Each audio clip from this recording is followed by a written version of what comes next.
Want to ask the question, what does cannabis mean to me?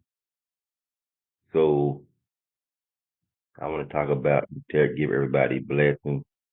Cannabis is more than just a plant to I and I. It's life, it's a healing for the mind and the body and the soul. As Rastafari, herb is sacred and it connects us to Most High Jar and opens the pathway to a higher consciousness. It's not just something we use, it's something that we honor. I hope that answers the question. This is to Kevin. Kevin asked, uh, you also have a 329 medical card. Can you share the cannabis into your life for medical purpose? Yes, I have a medical card. Um, yeah, and the purpose in medical marijuana, I'm gonna break this down to you because medical marijuana, I smoke some of the best, and it's tested for medical purposes and whatnot. The medical marijuana again versus the regular marijuana that people get back in the states or whatnot or off the streets. It's when you purchase the marijuana off the streets, you get in the bottom of the bag, and you really don't under know where it's coming from, you know what I mean? Because you're smoking it as recreational, it should be medical before recreational, you understand? Because you'll know what benefits it has for you and the cannabis. So when it talks about cannabis, THC, and THCA, a while ago I used to this guy, I won't say his name, but he'd go around the state and set up dispensaries. And one thing he told me is that from 2008 to now, people have always been getting THCA. So the THCA, it has always been. See, when you go to these stores, you're getting THCA weed. THCA is when they get the cannabis or the marijuana, they freeze it, so it's keeping all of the the terpenes and cannabinoids inside until you smoke it, so it releases that liquid. You understand? So THCA is really uh, a knockoff, but it's really a cannabis, but it's not have the same effect as a THCA. And like he said, you can buy this THCA off the street, and it'll be straight cannabis, and it'll get you high or psychoactive into the brain like the cannabis. So that's one thing about it that I wanted to talk about is the cannabis use. So the cannabis use is herb. With me, it has many purposes in healing. It's one of the greatest. I use cannabis for managing my stress, inflammation. Um, oh yeah, D man, Lamar, Don. It's yeah. I know people like this because that's why it's legal in the state in these little small towns where marijuana is not legal. So that's why they're pushing THCA. But it really gives the ones with this cannabis when this little marijuana shop it's giving them a lead uh advantage whenever cannabis do become legal. So they already had the shop, so they already got the shop for cannabis to be legal. So they're pushing the THCA. You know what I'm saying? You have to do your research on a lot of these things because D, you know me, I always been loving cannabis and marijuana for so long. So since I do have the medical card, 329 medical card. So what I do, I'm smoking some of the best weed or cannabis out there, and it's tested. That's why I'm talking about it's tested for what the benefits are.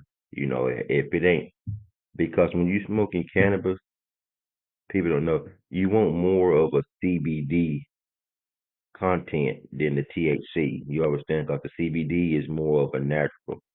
I'll break that down to you once I start getting into some more questions, and I'm gonna finish this question from the other person about cannabis. Like I said, I manage my stress, my information, and it keeps balance with I and I health. It's good for the health. The 3 medical cards allows me to have access to high quality herb that meets the standards of our personal and spiritual needs. And it's a blessing to have a legal recognition for what Rastafari has known for generations. You know what I mean? So herb is medicine. That's what it is to me. So another question from Aya.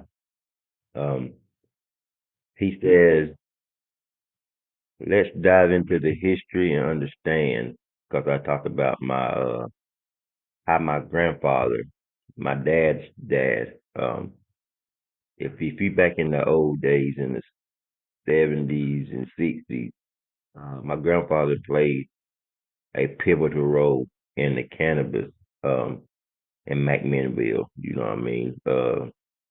He was a big cannabis farmer. A lot of people don't know, but the people that know me and their parents or their grandfathers and uncles have got cannabis from my grandfather. He played a big role in McMinnville, Tennessee. McMinnville, Tennessee was a nursery capital. Warren County, Tennessee was a nursery capital. And he had so much land out there towards east side, Rock Island, Tennessee.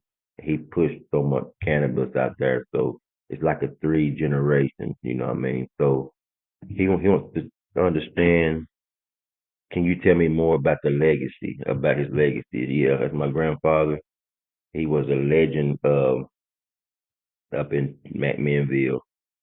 Yes, he was a pioneer. You know, back in McMinnville, it was a cornerstone for the black community because you had McMinnville was like a bigger city to the smaller 30 minutes outside of these other towns. You understand? So it was like where everybody came from these small towns, Smithfield, Cookville, Shelbyville, Tullahoma, all the other little Manchester, all the other towns came here, part of Tennessee, and he supplied herb to many who needed it. You know what I mean? Not just for smoking, but for healing and unity. His work wasn't about like making money. It was about community upliftment. His grow farms that was a safe haven for him, and he didn't teach me, but my father um taught me the importance in cultivating with care and respect for the earth. You know what I mean? My grandmother was a earth lady, and that's how it passed down to me from the cannabis. You know, another question, Kenny, do you think his work influenced your current involvement with cannabis farming? Oh, okay. Absolutely. You know, because where I used to stay, and for so many years, I have grew cannabis for my personal use, and I done went to I stayed in Jamaica. I've been to Jamaica so many times, and I have got some of the best land raised cannabis in Jamaica. From skunk, all the different names. I have smoked some of the best cannabis. I went to Bahamas and checked out different strains, and we smoked some good cannabis, natural herbs, and it's absolutely no question. His dedication to the land and that the plant shaped our perspective in farming the herb.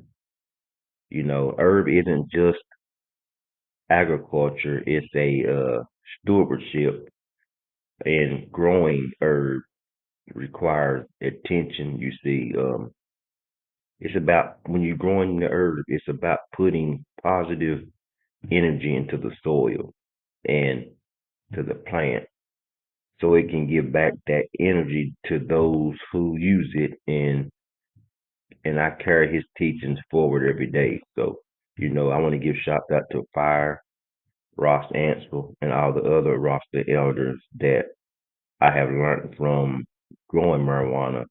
I have seen acres of marijuana. Just sit there in the middle of the morning, just sit there and just watch. You can watch it literally talk to you and move if you understand who has the eye can see. So to another question from Cindy, growing herb is now a significant part of your private life. How do you balance cannabis farming with your spiritual practices and living a low profile lifestyle? Oh, that's a good question. Um, you know, what I show you on these YouTube channels and Facebook and these social medias, I live a private life. I'm an introvert, empath. And what I show you, I'm letting you into my life, but showing you clips of what it is. So to answer that, balance is the key to all this. I man keep a life simple. I focused on my liberty, my health. The Rastafari way of farming herb is an extension to of our spirituality. So the process and planting and nurturing and harvesting and meditative, it allows I to stay grounded and living private gives me space to connect with the Most High, the universe, or Jah, and the land without any distractions. You understand? I hope that answers that one. That's a good one. So this is from Black culture. Okay.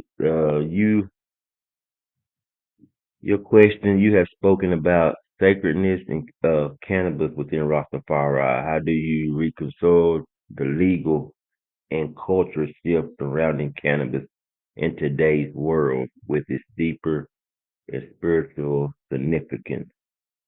Hmm, that's a deep question too. So, okay, the world is waking up to what Rastafari have always known. You understand? Herb is not a crime. It's a gift, but with legalization, there is also the risk of losing its sacredness. Because Babylon wants to commercialize and commodify it. I man stand firm in reminding people that herb is more than a product. It's a sacrament. In 2000 and was it I used to have some paper, but I didn't move several times. I had some papers from the state. I went to court and won in Warren County, Tennessee. I had a good lawyer, Miss Purtle. She was like the best lawyer I had in out of that town from Louisiana. She done stayed in Louisiana and understands these small towns when it comes to black and brown people in small towns. But the paper the document I had, I won this from the state. Um, if I can find it, I will post it sometime. With the court of me using marijuana and still in getting custody of kids and whatnot. You know what I mean? So I have that documented on paper that I have won that case and getting child custody with kids. as Rastafari as my faith in using marijuana. So that's what makes me stand firm in reminding people that herb is more than just a product. It's a sacrament. It's about intention, how you grow it, use it, and respect it. So hope that answers that question. Uh, Another question that is important reminder. Speaking of legalization, do you think it has brought more opportunities or challenges for people like yourself who have a deep cultural connection to the plant? Oh man, okay, man, y'all got some good questions. So it's both, you know. It's good that herb is becoming more accepted, but the challenge is ensuring that the root, the culture, and the people who carried it through oppressions aren't erased. You understand? Because that's why they call it the African herbs, man. You know, because people have sacrificed their lives trying to push cannabis, you know, and they're all over the world. You get what I'm saying? So when it's when the people have carried it through oppressions that we don't need it to be erased, you understand? I see opportunities to educate, to grow herb in alignment with the Most High Spirit, God's Spirit, and principles, and to bring the healing to more people. But it also fights to keep it the herb authentic and not let Babylon exploit it. That's the problem. See, Babylon starting to exploit it, as Rastafari and other cultures have always um, advertised it, you know. And now, and earlier, like I said, now they're trying, it's starting to be a profit to them, you know, as herb. So, to answer this other question from God Bless channel. Okay. Your story deeply inspires. I give thanks. What advice would you give a young farmer or individual who wants to grow cannabis with respect for its spiritual and medicinal roots? Okay. First you have to be in a place really where you can where it's just legal to grow. That's the safest place for you because I wouldn't want you to get in any trouble when it comes to growing this cannabis in towns that it ain't legal because I have done it for years and you know it was illegal. But that was the past, but now we're moving forward. So first, when you approach herb with reverence, learn the history, understand its purpose, and respect the land. Farming herb isn't about like rushing for profit. You know, that's one thing my grandpa never did was rush for the profit or just to make the profit. It's the love of the plant.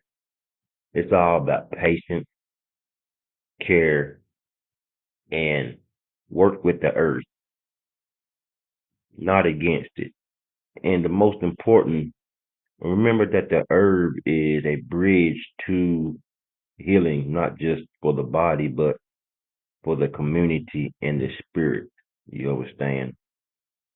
So the next question is that's wisdom. Can we learn from before? He said, that's wisdom. Can we learn from before we wrap it up? Do you have any final thought about your journey with cannabis and what it represents to you? Okay. Yeah, I mean, I want to give thanks for this journey on the page. I want to give thanks for everybody about talking about herb. You know, herb is the guide. It's the healer. It's our teacher. It connects us to the Most High, to the earth, and to the people. It's a reminder of balance and simplicity into a world that's full of noise. I just want people to see herb for what it truly is, not a vice, but a blessing. You understand? So, uh, another question. Thank you, he said. Okay, Ras Cory, for sharing your insight and your incredible stories. Your words shed light on the spiritual, cultural, and medicinal significance of cannabis, but that few can. Okay. Yeah, I'm gonna wrap this up. So I want to give thanks to everyone out there that just watched this little quick healing channel that I want to talk about. I'm blessed in love. May God guide the past and always their light.